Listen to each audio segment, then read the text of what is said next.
Hi guys, Jeff here from TAP, just with a brake light problem on this VE Commodore which is in the workshop today.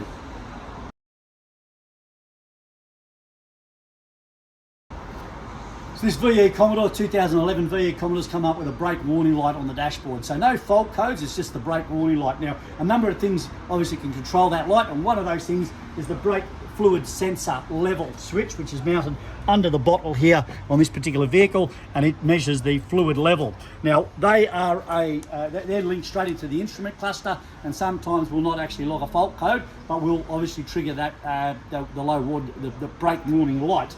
Again, they're a 5-volt switch, potentiometer type switch, and they have a tendency to fail. So in this particular case, it's jammed, whether it's full or empty, it doesn't change the voltage out of that particular sensor. So hence we've got a faulty sensor on there on this particular car. So again, there are a number of different circuits that can control that brake warning light. So it's not an ABS light or a check engine light, it's purely just a brake warning light, and that could be triggered by wear sensors, pressure sensors, vacuum bleed sensors, fluid level sensors. So any of those, but this particular case, they are quite common that the actual fluid level sensors fail on this particular model.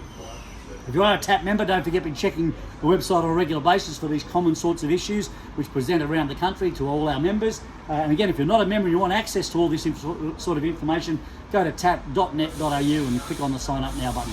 See you next time.